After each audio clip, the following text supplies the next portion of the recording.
माते जी नमस्कार। इस गांधी की यात्रा में आप किस प्रयोजन से शामिल हुए हो? बुंदेले हर बोलों के में हमने सुनी कहानी थी, खूब लड़ी मर्दानी वह तो झांसी वाली रानी थी। हम झांसी से चलकर आए हैं और झांसी से हम जो है मध्य प्रदेश स्मारक निधि छतरपुर आए। छतरपुर हमारी मातृ संस्था है, वहीं से ये प्रेरणा मिली यहाँ आने की, बनारस। अच्छा। हाँ, तो वहाँ से चलते हुए ट्रैक्टर से पड़ाव लेते हुए हम 5 दिन में बनारस पहुँचे। इस पद यात्रा में या इस पद यात्रा के पहले भी किसी यात्रा में आप शामिल हुए हैं कि? हाँ, मैं भारत जोड़ो यात्रा, भारत जोड़ो न्याय यात्रा, इसमें अभी शामिल रहा। लेकिन ट्रैक्टर का जो हमारा अनुभव भारत जोड़ो के बाद इस यात्रा का है, ये देखिए आप 2 अक्टूबर को शास्त्री जी और गांधी जी का जयंती है और एक संगठन उसी दिन 100 वर्ष पूरे कर रहा है, जबकि वो विजयादशमी के दिन मनाते हैं और ये 2 अक्टूबर। तो गांधी जो है 100 वर्ष बाद भी उस संगठन के सामने जन्मदिन के रूप में खड़े हो जाते हैं। तो इस यात्रा की जो शुरुआत है वो बहुत ऐतिहासिक है, उसी 2 अक्टूबर का चयन हुआ है। इस एक कदम गांधी के साथ जो यात्रा है, इसमें जो कुछ मूल उद्देश्य इस यात्रा का रखा गया है, उसमें सद्भावना है, न्याय की स्थापना है, लोकतंत्र की स्थापना है, शिक्षा को बचाने की बात है, मजदूरों की बात है। तो किसी कवि ने कहा है लोकतंत्र का अंतिम क्षण है, कहकर आप फंसे। अब माने आपको क्या लगता है कि लोकतंत्र बहुत सकते में है, बहुत परेशानी में है? ये एक व्यक्ति की यात्रा नहीं, एक विचार यात्रा है।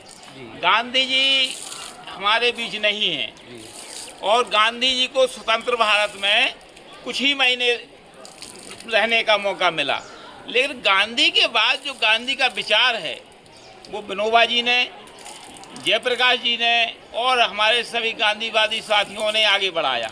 तो हम लोग जिस पीढ़ी के व्यक्ति हैं, गांधी की तीसरी और चौथी पीढ़ी के, तो हम लोगों को भी एक पढ़ने के बाद ये लगता है कि हम लोगों को भी इस विचार को अपने साथियों के बीच में, अपनी नेक्स्ट जनरेशन के बीच में पहुंचाना की जरूरी है। ये तो बहुत महत्वपूर्ण है कि भारत में लोकतंत्र की स्थापना या लोकतंत्र को बचाए रखना में सबसे महत्वपूर्ण अगर किसी की भूमिका आती है तो उसमें मैं नंबर 1 पे मानता हूँ मजदूर हैं, दूसरे नंबर पे किसान हैं, तीसरे नंबर पे जो है पत्रकार हैं, चौथे नंबर पे वकील हैं और उसके बाद शिक्षा जगत के से जुड़े हुए वहाँ के टीचर और छात्र हैं।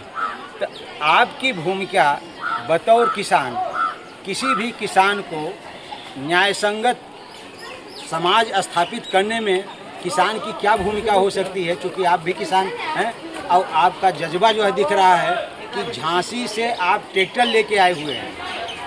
ये जो शास्त्री जी ने जय जवान जय किसान कहा, ये भारत देश की स्थिति जो आज है वो पहले नहीं थी।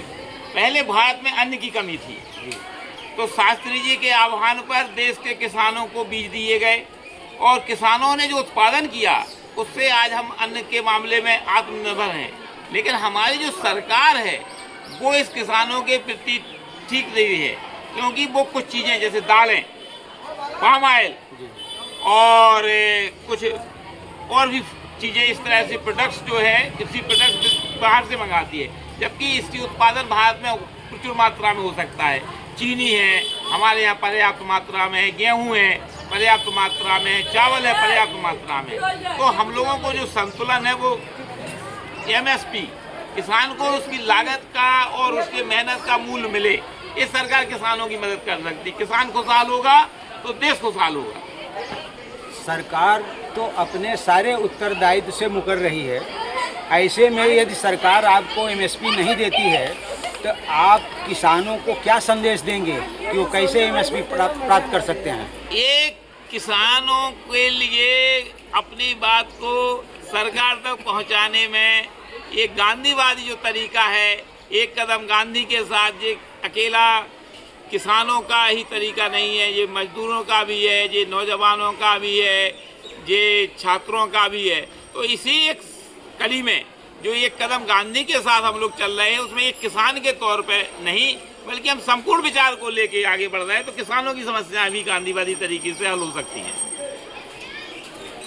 इस यात्रा में आप किसानों को और मजदूरों को क्या संदेश देना चाहते हो कि कैसे वो इस यात्रा में सहयोग कर सकते हैं? भारत की बहुत बड़ी आबादी किसान और मजदूर ही है।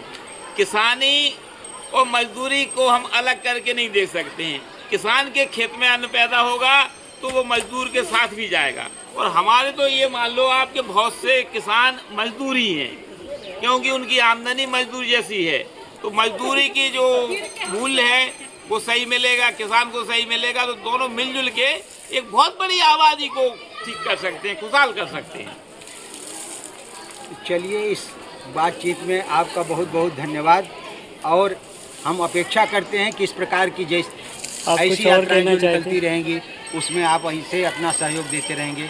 आपका हम बहुत आभारी हैं, और आप हमारी बात को इस मीडिया के माध्यम से गांव तक पहुंचाएं, और हम जो हमारे यात्री साथी अभी छूटे हुए हैं उनसे हम अनुरोध करते हैं कि वे जरूर अपना समय निकाल के, बहुमूल्य समय निकाल के, वो जो 26 नवंबर संविधान दिवस तक की यात्रा दिल्ली पहुंचने वाली है उसमें शामिल हों।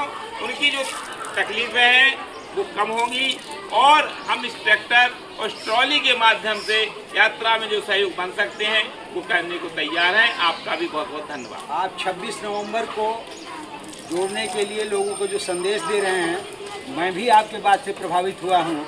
पहले तो मेरा उद्देश्य नहीं था उस 26 नवंबर को दिल्ली में पहुँचने का, लेकिन अब आपके आह्वान पर मैं आपको वचन देता हूं कि मैं भी उसमें शामिल रहूंगा। आपके लिए बहुत बहुत धन्यवाद, और हम चाहते हैं कि आप अपने जो माध्यम है हम लोगों के पास आपके द्वारा पहुंचेंगे, और हमारे साथियों बहनें जिस तरह से इस यात्रा में पहुंच रही हैं ये सब देख के आप लोगों को बताएंगे, तो आपकी प्रेरणा से हमें लगता है कि आपकी वचनों से लोगों को बहुत उत्साह होगा और यात्री साथियों का उत्साहवर्धन होगा।